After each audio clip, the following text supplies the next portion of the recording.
Un discours, une analyse, et des attentes. Si la chèvre broute au pied de l'arbre, ce n'est pas parce qu'elle aime les racines, mais parce qu'elle a faim. Ainsi pourrait-on résumer la frustration de nombreux Camerounais face au dernier discours de fin d'année du président Paul Biya. Dans une récente intervention sur Equinox TV, l'analyste politique Aristide Monod s'est prêté à un exercice délicat, décrypter les mots du chef de l'État. Ce faisant, il a jeté une lumière crue sur ce qu'il considère comme une tendance à désigner des boucs émissaires pour justifier des échecs récurrents. Mais que cache vraiment ce discours? Ce reportage plonge au cœur des critiques, des attentes et des réalités.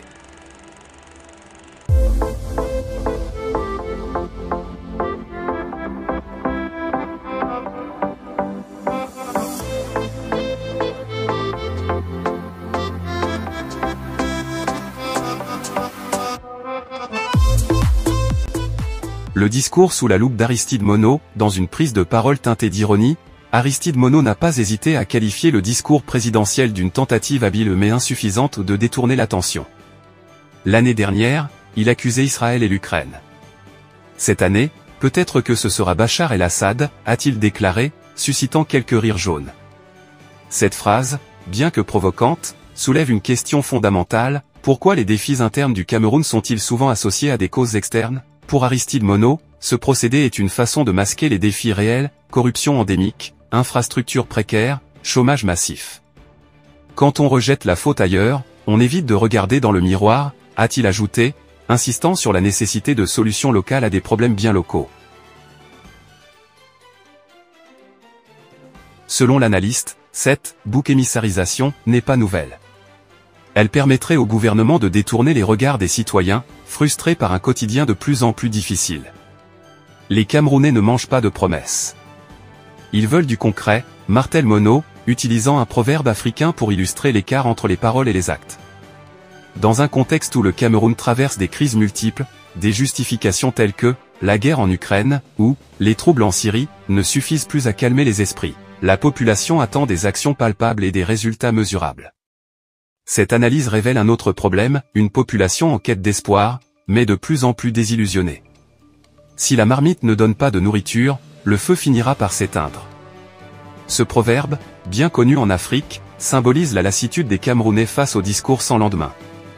Les attentes envers le président Paul Biya sont gigantesques. Après plus de 4 décennies au pouvoir, les citoyens espèrent une vision claire et des réformes courageuses. Mais à chaque fin d'année, la frustration grandit. Que faire pour répondre à ces attentes légitimes?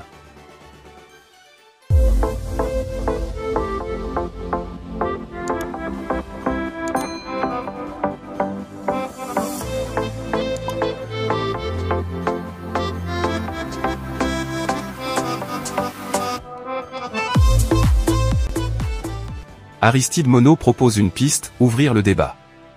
Selon lui, le Cameroun gagnerait à impliquer davantage ses citoyens dans les décisions majeures.